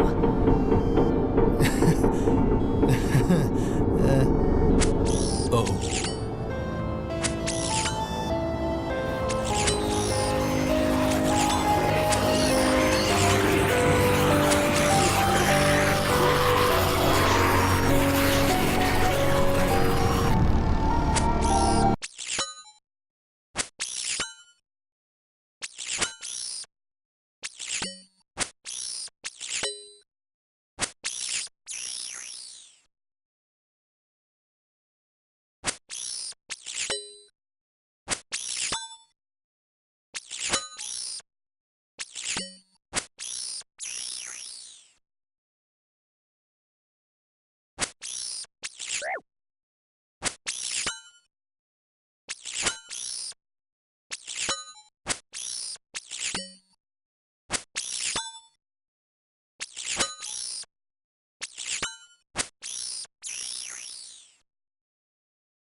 What is Order 1886? Well, it's a phrase that would be shouted from the counter of an unusually busy takeout restaurant. Okay, what's the Order 1886? Oh, that! It's a PS4 exclusive shooter set in an alternative universe in which King Arthur's knights discovered the Holy Grail and have existed up to the 19th century as a sort of peacekeeping order of Immortal Warriors. Nice little idea in a cut-price League of Extraordinary Gentlemen sort of way. Just a shame that it had to be attached to such an utterly inconsequential game. Like a birthday card tied to an unsecured balloon. I'm gonna have to make a list of all the words that used to refer to positive things, but which I now associate with pain. Like gameplay trailer, Ubisoft, backdoor romance. Got a new one now, exclusive title, which used to mean better make the best game we possibly can to show off the potential of this cutting-edge device that we just convinced you to buy instead of 200 iOS games or a year's supply of Twix, but now means when you don't have to compete, you don't have to care. The exclusive game is now like a trophy wife. As long as it wears its prettiest dress, it doesn't have to do shit but stand there smiling with the YouTube buffering symbol cycling in its eyes. So while the Order 1886 has very pretty graphics, it plays like a laundry list of the blandest game mechanics yet devised by man. The absolute bare minimum to keep the needle smack in the middle, slipping into neither engagingly good nor amusingly bad. So it's another fucking cover-based shooter spiritually akin to Space Invaders, except at least the aliens got faster in Space Invaders as you thin their ranks. The Order's idea of ramping shit up is to spawn another identical crowd of goons the moment you polish off the first, just in case you haven't had enough time to appreciate the current murky, over-designed room. At other times, we must reap a healthy harvest of QuickTime events, largely used for some poor excuses for boss fights. Oh yes, and Nikola Tesla shows up as a character, which I feel always comes across as a transparent and desperate attempt to go, ooh, look at all the nerd cred we've got, splattering wetly down our inner thighs. Tesla's presence is part of this whole electropunk aesthetic that only seems to exist to justify boring typical Modern Warfare shooter weapons being around in Victorian times. In fact, the Order seems to be making eye contact with Rise, Son of Rome, as they both stare forlornly out through the fences of their respective death camps. They are the stuff of the spunk gargle wee modern shooter behind the thin disguise of an alternative setting, a funk marble tee-hee, if you will. In fact, the moment that crossed my mind, I realised that the plot of the Order is point for point identical to the plot of Call of Duty Advanced Warfare. We are Sir Galahad, a veteran loyal member of the Order with the face of Al Swearingen from Deadwood and the vocabulary of a shaved bear, pledged to defend the land from evil terrorists, I mean werewolves, but then finds themselves having to fight off a civilian resistance, and in situations like this he can put money down right fucking now on his high-tech authoritarian big boys club proving corrupt, and him switching sides to a resistance movement surprisingly accepting of a dude who murdered 200 of their mates that morning, a remarkably inconsistent one at that. Grr, I'm loyal to the Order. Your Order is corrupt and I have proof.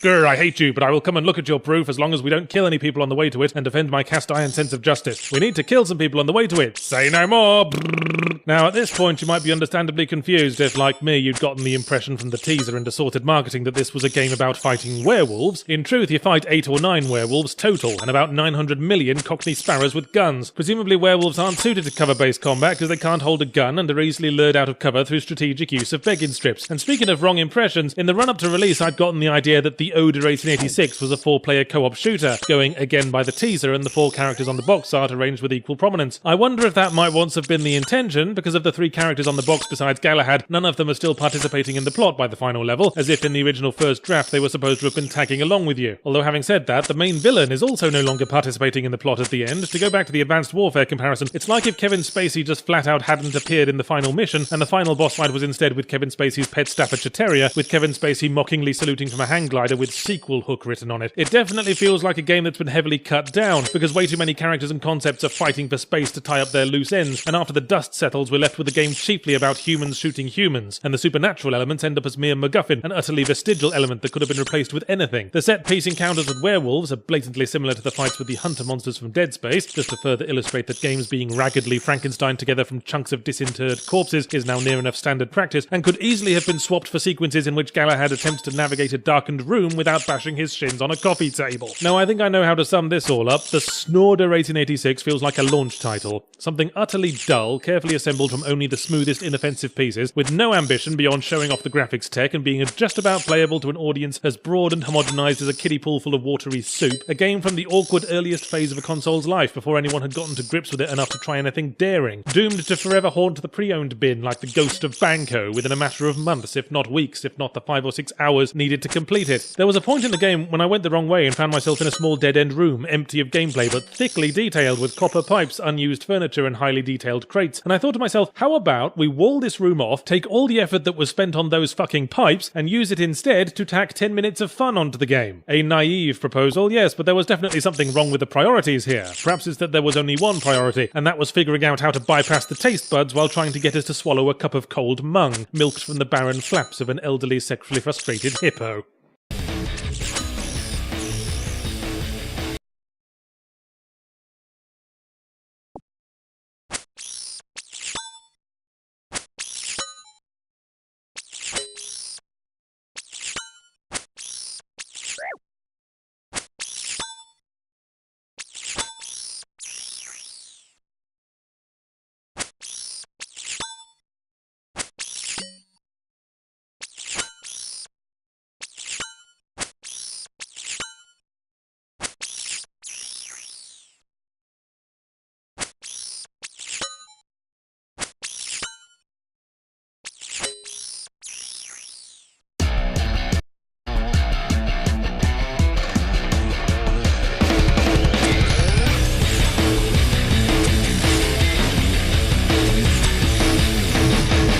So last week I described zombie stories as entry-level creativity, but the flaw in that analogy is that it implies that one eventually moves on from it as opposed to loitering in the entrance hall ineptly flirting with the receptionist. Dying Light is a game that if it ever found an original thought in its head would probably assume it was a tumour. This ostensibly new IP plays a lot like Dead Island, I thought, before noticing that it comes to us from the same developer as Dead Island, which confused me for a bit because I assumed they were working on Dead Island 2, currently represented by a pre-rendered trailer that as always tells us as much about the game as it does about freshwater fly fishing, but apparently that's being developed by Jagex, creators of Spec Ops The Line, a game about an American agent being inserted into a Middle Eastern city on an innocuous fetch quest and confronting death, horror and violence while getting a lovely suntan. But I digress. Dying Light is a game about an American agent being inserted into a Middle Eastern city on an innocuous fetch quest and confronting death, horror and oh god, everything's spiraling in on itself. What are these things in front of me? Jesus Christ, they're my own buttocks! At least I assume Haran is in the Middle East. It's got a Middle Easty sort of name, but if you went by the absurd variety of accents that the general population has, you might assume the city was located inside a middle school play about the joys of diversity. Unless the zombies are the general population, everyone else is a visiting tourist, it's not like we're given any better explanation for why there are zombies here, but then I suppose we hardly need one at this point. It's a city, it's got a lot of sewers and building sites, and it's a video game. Sooner or later, zombies will just grow out of the fucking mildew. Our hero is Kyle Crane, so called because he's quite tall and tends to overreach himself, who's been dropped into Zombie Town to recover a stolen file, which is important for some contrived reason I didn't quite absorb, and shacks up with the nice survivors who oppose the local warlord whose evilness defies all reason and sense. The kind of bloke who couldn't even have a boiled egg for breakfast unless he could bring in the hen and force it to watch. If the zombie genre were a school, Dying Light would be the good little boy who irons his uniform every morning and is the first to tattle on the rowdy boys when they start getting a bit too self-aware and ironic. So the list of cliches is adhered to like a randy dog on his master's leg. There's the good scientist and the no-nonsense action lady, and the major theme is that human beings are the real monsters, if that wasn't already clear from how much the developers have blatantly copy-pasted out of Dead Island. The same first-person sandbox mission-based gameplay, the same kick button, which is a constant source of amusement when an enemy is trying to stand up. There's the same looting and weapon crafting system in which we can sellotape a battery to a crowbar and give it lightning powers, because apparently engineering works the same way as homeopathy now. The special zombies are exactly the same. Captain Fast Zombie, Admiral Big Lad with Hammer, and Fleet Commander explodes in your face, and just like Dead Island, every other level is set in a fucking sewer. We spend more time knocking poo around than the consumer review section of Anal Sex Monthly. But here's a conundrum, boys and girls. If Dying Light is basically just Dead Island again, then why do I like it more? Well, it's more tightly designed. Instead of making us choose one of several specialized characters and then learn the hard way that anyone other than the melee weapons guy might as well wear pork chops for earrings, they just gave us the melee weapons guy. And he actually has character and personal conflicts and engages with people instead of just going around gormlessly piling up fetch quests, which generally helps things feel less flat and lifeless, no pun intended. Actually, I guess that makes sense since the title has been upgraded from dead to dying. Most noteworthy is the pseudo-eponymous feature concerning the day-night cycle. If you hang around after dark, then you have to deal with super chasey zombies who for some reason just get so mad when people don't take curfews seriously. And it says something for how mundane zombies have become that it's only in these nighttime segments that Dying Light comes anywhere near the horror game classification. Because at that point, twatting the lurching dead around suddenly gives way to fleeing like Princess Diana from Photojournalist, and often with roughly the same result. That brings us to the next, I hesitate to use the word unique selling point, parkour, which further improves on Dead Island by adding some verticality to the world and freeing up the movement a bit. You know, after Mirror's Edge, I was convinced that parkour from a first-person perspective just couldn't possibly work. But Dying Light has shown that I was completely right to think that. Precision landing on small platforms and narrow ledges when you can't see your feet is still like trying to hit a piñata with a live cat, and during climbing sequences you're mostly treated to a face full of ledge and can't tell how far along you'd climbed without laboriously peering around like a contortionist trying to look at the person who's giving it to them doggy style. I can't think how the game could have been anything but improved with a third-person perspective. Would have helped when I'm trying to pick a lock and want to know if a zombie is about to run up and file its tax return down my bum crack, but I suppose first person does carry the benefit of sparing us the weird contortions Kyle's body goes through when the climbing mechanics fuck up, and they fuck up a lot. When the game demands that I climb a radio mast to impress all its friends at Ubisoft and has me do a running jump off a ledge roughly 10 centimeters wide, then zones out and doesn't register that I'm trying to grab the next ledge so I fall to a painful clumsy death, you'll forgive me if I don't see it as my fault. So when the game then goes, now I'm going to take some of your experience away as punishment for being such a crap out, I'm not exactly won over, but overall, as I said, it's better than Dead Island, so if you enjoyed Dead Island but thought I'd be enjoying this so much more if it wasn't shit, give it a go. But in the context of Dead Island 2 being handed to a different developer, Dying Light's improvement takes on a certain poignancy. It's like an unfit parent desperately trying to win over the judge. Please, Mr. Deep Silver, we can make good zombie games now. Please let us see our child. I don't know, Techland. Jaeger can do really complex storytelling. So can we. Look at our complex villain. Is there a bit where he screams the protagonist's name like William Shatner in The Wrath of Khan?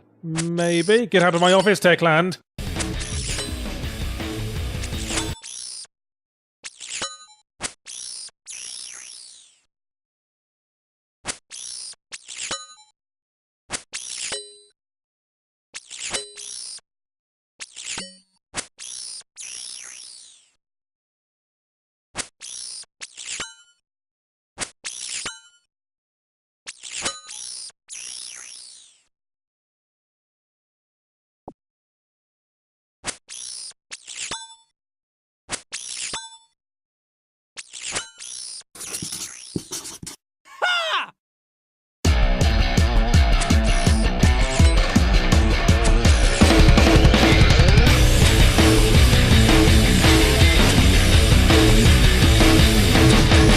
Brink.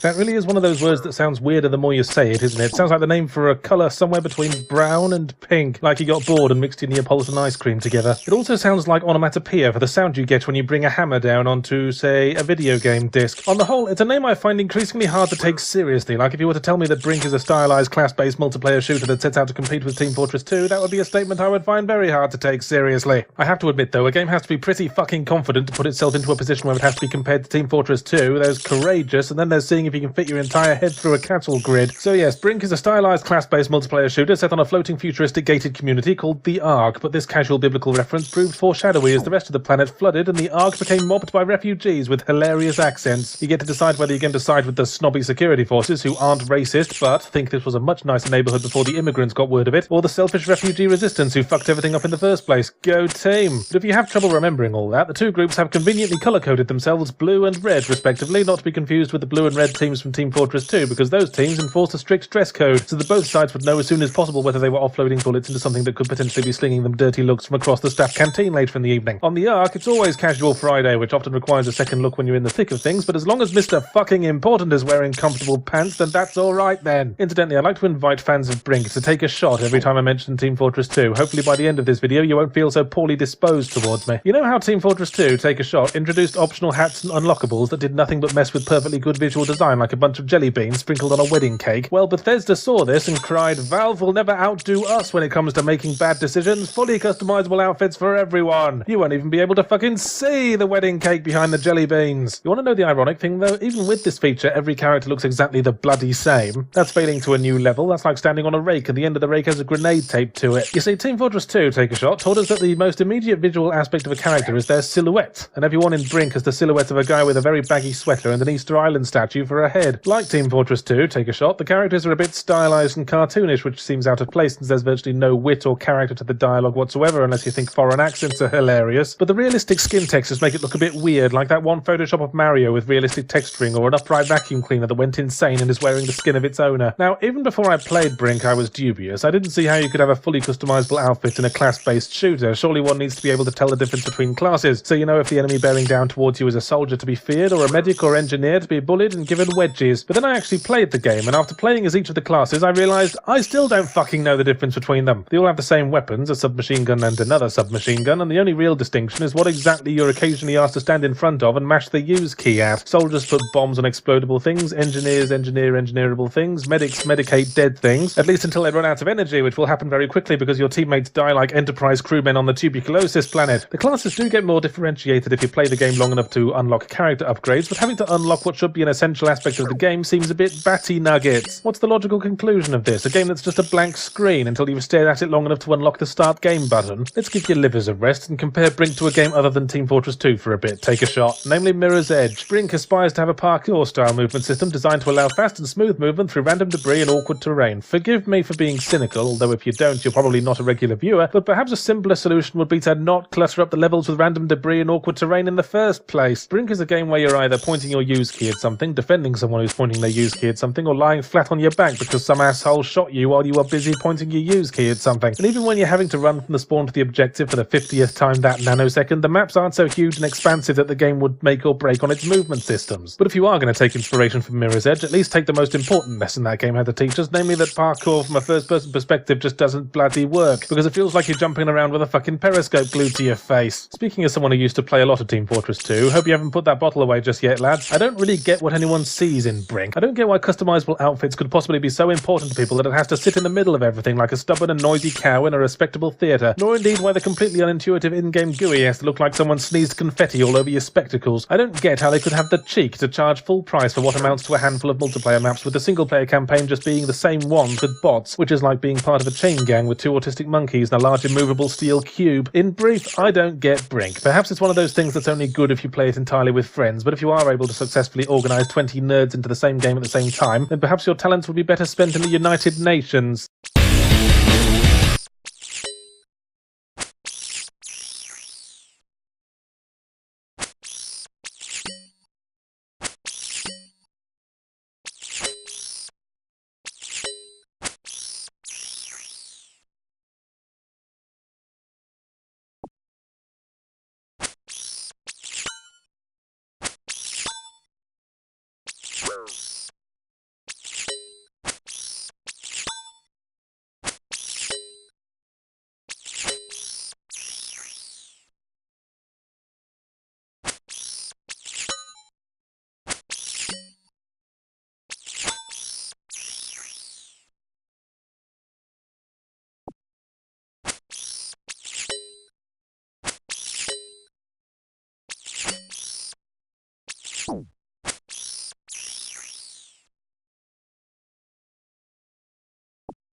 They will remember us after today.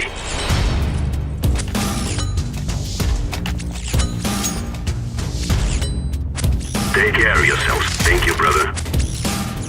Forward. We can do this.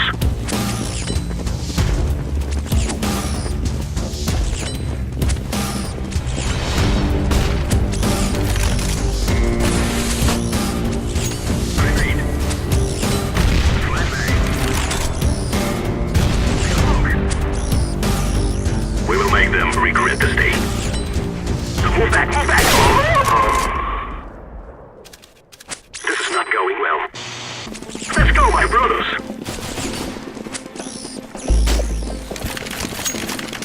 This is our day. Throwing fire. Grenade. Surprise, motherfucker!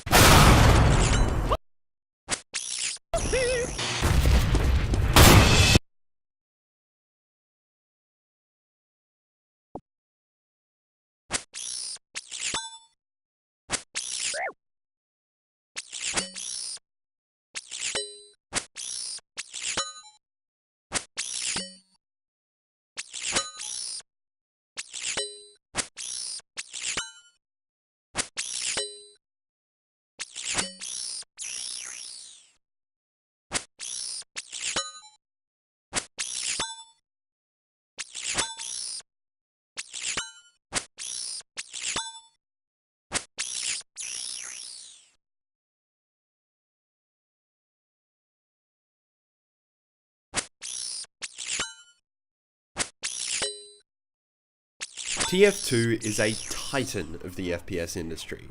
Few games have survived as long as TF2, and it continues to have a player base of millions, almost 8 years after its release in 2007. Just let that sink in for a moment. BioShock 1 was released in 2007. I was still a COD kid playing on my Xbox back in 2007. TF2 survived going free to play. It survived hackers, scammers. Hell, we even survived End of the Line.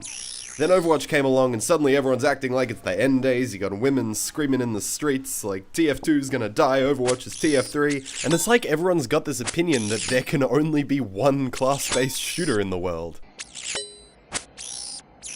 There can be only one.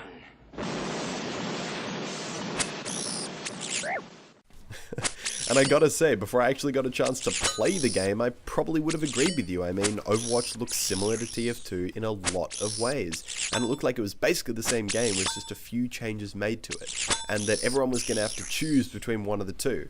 Kinda like how people choose between Coke or Pepsi and then spend their entire weekend arguing with their friends over which one's better. But after actually getting a chance to play the game, I can see we're not in a Highlander movie. There doesn't just have to be one. Overwatch is not what Pepsi is to Coke. It's not just another rip-off where I'm gonna have to choose between one or the other. It's more like Kit Kats and chocolate pudding. That's a really bad analogy, but I mean, sure, I like Kit Kats, but I also like pudding, and I don't have to choose between the two because both of them are fucking delicious. I mean, sure, Overwatch is a shooter, and it's got different classes in it, just like TF2, but it does a lot of things differently. TF2's got some kind of special chemistry to it, a special something, that kind of crazy fun element, be it if you're cabering snipers on 2 Fort, market gardening on High Tower, or Rancho Relaxing in some pretty insane spots. It's just something unique, it's something special, and it's what makes TF2 so awesome to me, and you can't just replace that with another game simply because, oh, it also has guns and classes in it. I mean, that's insane, and the more I played Overwatch, the more I realized just how crazy I was to think that. That said, I did get a pretty unique chance to play Overwatch last week, and I had a ton of fun with the game. So I thought I'd also tell you a bit about some of my favorite bits about it, and also show you some never-before-seen footage of 2 new heroes. One of the ways Overwatch makes itself so unique compared with other shooters on the market right now is with its MOBA-like hero abilities. So I thought I'd start with talking a little bit about those. I was honestly pretty excited to try out a lot of the heroes and some of their insane looking ultimates. But even with my pretty high expectations, I was still pretty blown away by how well done those abilities were. I mean, yeah, they look awesome and they felt really cool, but by far the thing I liked most about them was seeing how well they kind of worked and synergized together. Let's take a look at one of the new heroes, McCree, as a bit of an example. McCree is this crazy cyborg cowboy guy, and I think the best way to describe him is basically as a sniper with no scope. His gun has got perfect accuracy, it can headshot and deals the same damage as a sniper. At the Overwatch event last week, he was one of my favourite heroes to play. His secondary ability, Combat Roll, not only lets you kind of quickly dodge around a fight, but using it will also immediately reload his pistol, letting you quickly fire all 6 rounds into an enemy, roll towards them, and then finish them off with another magazine. McCree's next ability, Flashbang, would momentarily immobilize enemies, which on a sniping class felt really cool. I'd have some kind of cocky tracers running at me, darting left and right, and they were almost impossible to shoot, but by throwing out a quick Flashbang and lining up a headshot, you'd send them straight back to the respawn room. Ultimately, I think what made McCree and a lot of the Overwatch heroes feel so great is that it didn't feel like 4 separate abilities on the same hero, which all worked independently, but more like 4 important parts of the same hero, all of which would work together for one awesome effect. Outside the actual heroes themselves, there was also a ton of potential to set up these great kind of ability combos between heroes. The other new hero, Zarya, had an awesome ultimate called Graviton Surge, which would kind of suck all the enemies in a massive area into it.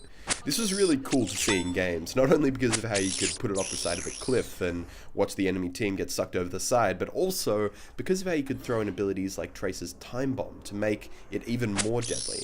It was that kind of synergy that existed between heroes that created an awesome sense of teamwork that I really liked. One of the big concerns I think I and a lot of the TF2 community had about Overwatch was the whole idea of skill cap. I mean, if you look around TF2, you see a ton of people with thousands of hours invested in the game, and it's one of the few games out there where if you've got under 1,000 hours, then you're still a pretty casual player. One of the big reasons I've been able to put so much time into TF2 and still have fun with it is because of the almost infinitely high skill cap. TF2 is a game with so many things to master. With stuff like rocket jumps and air shots, they always give you something to improve on. Back when I first saw Overwatch, I got really worried because the entire movement system looked pretty simple and very scripted. And after playing the game, I still have a somewhat similar opinion. The movement of most heroes is largely very rigid. But where I was wrong was to think that because of that, the game would have a low skill cap. I think a good way to explain it is saying that because games like CSGO and Dota don't have rocket jumping, they also have low skill caps, which is clearly pretty ridiculous. Those games take a huge amount of skill to master. They just have their own ways of establishing skill. And really, it was the same with Overwatch. While there are lots of different ways that high skill caps can exist in Overwatch, I think the way that you kind of use and learn to combine all your various abilities together, not only within your own hero, but within the team as a whole, is the most obvious way that people can really establish their skill. And after the demo, I didn't really have any concerns that the game would be overly simple. I also kind of understand that 4 hours of playtime isn't necessarily enough to know something like that for sure, but when our TF2 team, which included Germa, Star, me, and Banny, all pretty seasoned FPS players, got completely crushed by the Overwatch developer team, I really saw just how much game knowledge and experience really mattered when playing Overwatch. That said, the game isn't perfect yet. Teleports were a really rare thing to come by, and the lack of movement mechanics like rocket jumping and sticky jumping meant I spent a lot of downtime walking from spawn to the battlefield. The other thing that I think we all agreed on after the event was a little bit problematic is the current game HUD. One of the things that makes the TF2 HUD so awesome is that information is super easy to come by. If I'm in the middle of a fight, I can keep track of my health in my peripheral vision without taking my eyes off the target, just by looking at the size of my cross and its color. In Overwatch, I found the health bar to be way too small and pretty hard to read in the middle of a fight. I found myself dying a lot when I'd kind of take my eyes off the enemy to quickly search for my health bar, and by the time I'd found it, I would have gotten shot and I'd be dead, and then I'd realize I was on 0 HP. Another thing that I'd really love to see is the inclusion of damage numbers and hit sounds, because right now, I often wouldn't really know if I'd headshot someone or just hit them in the body. And beyond just actually knowing how much damage you've dealt, I think one of the most satisfying things in TF2 is just hearing that massive dong and seeing that 102 pop up when you meat shot someone as a scout. And I just think it would overall add a lot to the kind of satisfaction of shooting someone in the game. So, Muzolk, I hear you all asking, what the hell does this all mean? Well, Overwatch is in a really good place right now, and I had a lot of fun with it, and I think a lot of you guys who like TF2 will probably like the game as well. That said, Overwatch, for me at least, is not a replacement for TF2, and they do feel like two very different games. So I'm going to end it here, but long story short, I'm not going to be quitting TF2 for Overwatch. A day may come when I finally get sick of shoveling people on Hightower, but today is not that day. That said, Overwatch is insanely fun to play, and I'm looking forward to sharing some videos with you on both games once it finally gets released. So as always, thank you so much for watching, I hope you enjoyed, and I will see you in the next one. Bye bye.